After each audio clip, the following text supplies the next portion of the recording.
Perkenalkan, saya Sarif Hidayat, NIM 0567514459 dari UT Tarakan. Pada video ini, saya akan melakukan praktikum live coding program pencarian graf menggunakan dua algoritma, yaitu Depth First Search atau DFS dan Breadth First Search atau BFS dalam bahasa pemrograman Java. Program ini akan mencari angka n pada graf dengan 10 node, yaitu A0 sampai A9.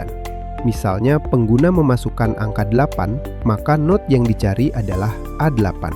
Pencarian akan dimulai dari A0. Sekarang saya langsung masuk ke coding, dan sambil mengetik kode, saya akan menjelaskan konsep dasarnya. Pertama, saya membuat kelas main. Saya juga membuat konstanta total garis bawah node dengan nilai 10, karena graf pada tugas ini terdiri dari 10 node, dari A0 sampai A9. Node adalah titik atau objek dalam graf. Dalam program ini, saya tidak menyimpan nama node sebagai teks secara langsung. Saya memakai indeks angka. Indeks 0 berarti A0, indeks 1 berarti A1, dan seterusnya sampai indeks 9 berarti A9.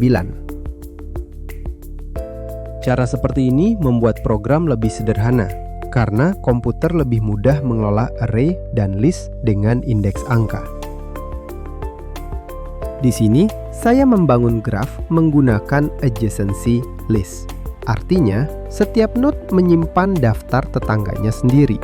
Misalnya, A0 memiliki tetangga A1, A2, dan A3. Maka pada indeks 0, program akan menyimpan angka 1, 2, dan 3. Adjacency list cocok dipakai karena graf biasanya tidak selalu terhubung penuh ke semua node. Dengan adjacency list, program hanya menyimpan hubungan yang benar-benar ada, sehingga lebih efisien dibanding menyimpan semua kemungkinan hubungan. Sekarang saya menentukan sendiri hubungan antar node.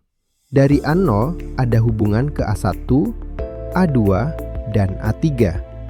Lalu A1 terhubung ke A4 dan A5, A2 ke A6, A3 ke A7, A4 dan A5 ke A8, serta A6 dan A7 ke A9.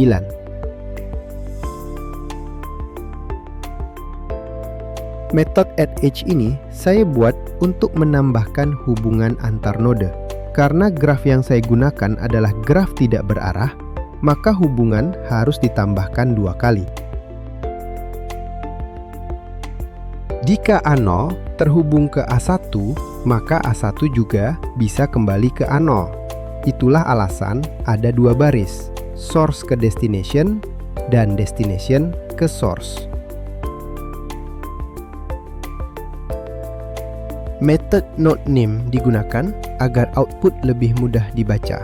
Di dalam program, node disimpan sebagai angka, tetapi saat ditampilkan ke pengguna akan menjadi A0, A1, A2, dan seterusnya.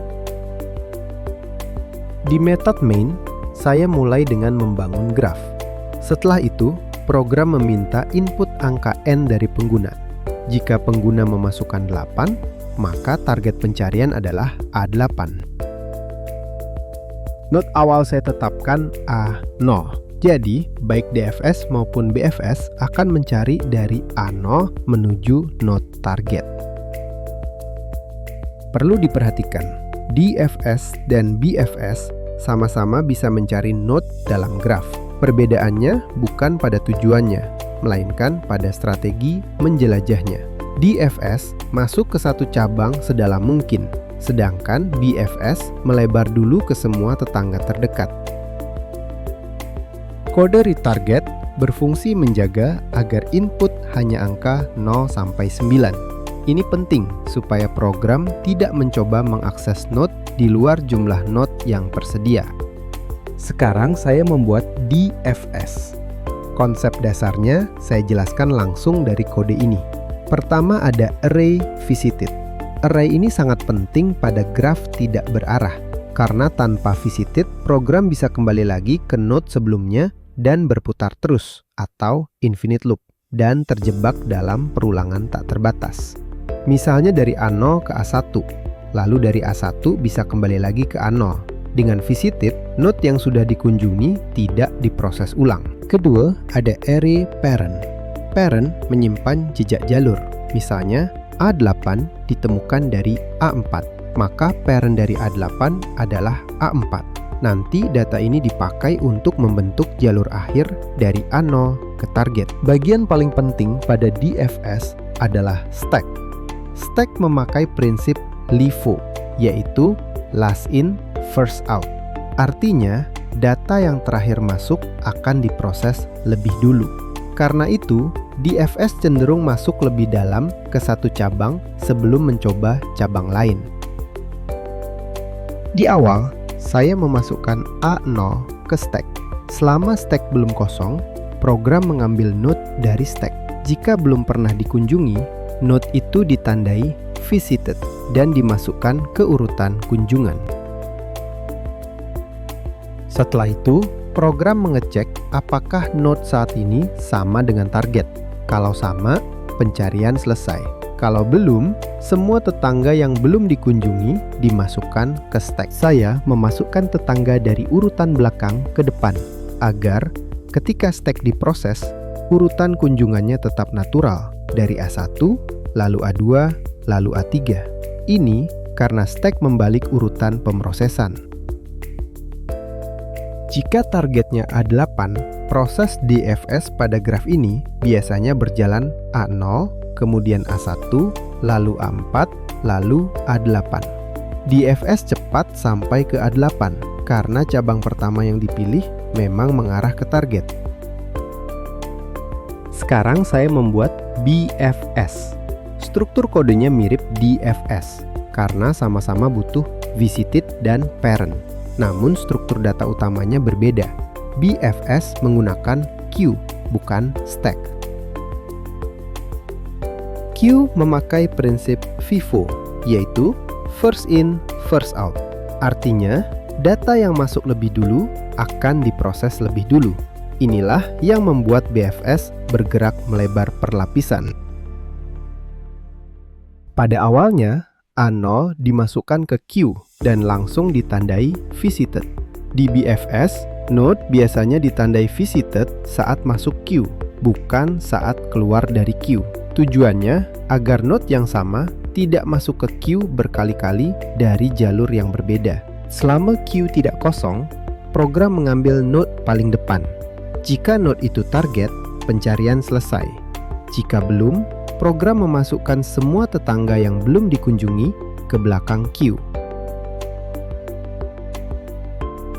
Metode buildPath bekerja dengan membaca parent dari target mundur ke start.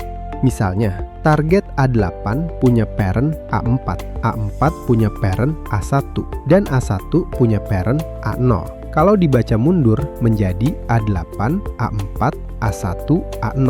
Karena yang ingin ditampilkan adalah dari awal ke target. Saya memasukkan data ke depan list menggunakan add first. Jadi hasil akhirnya menjadi A0, A1, A4, A8.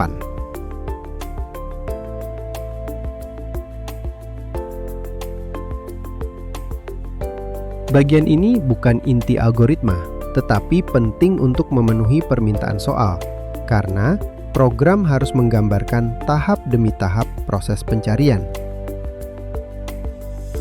Metode print graph menampilkan daftar ketetanggaan graf. Dengan begitu, kita bisa melihat hubungan antar node sebelum pencarian dimulai. Metode format deck digunakan untuk menampilkan isi stack pada DFS, sedangkan format queue digunakan untuk menampilkan isi queue pada BFS.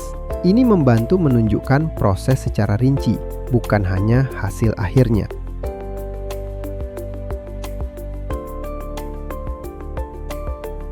Sekarang saya jalankan program. Program menampilkan daftar ketetanggaan graf, lalu meminta input IN. saya masukkan angka 8 sehingga targetnya adalah A8.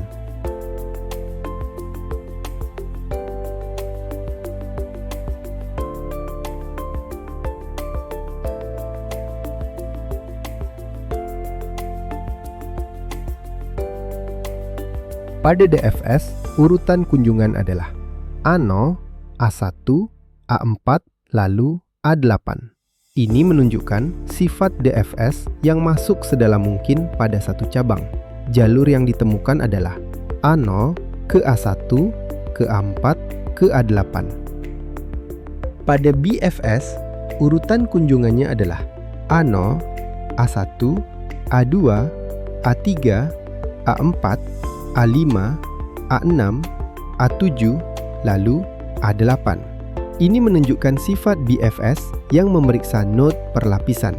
BFS memeriksa tetangga langsung A0 terlebih dahulu, baru kemudian lanjut ke lapisan berikutnya. Dari hasil ini, terlihat bahwa DFS dan BFS bisa sama-sama menemukan target, tetapi cara menjelajah graf berbeda. DFS dipengaruhi oleh urutan cabang yang dipilih, sedangkan BFS lebih sistematis berdasarkan jarak dari node awal.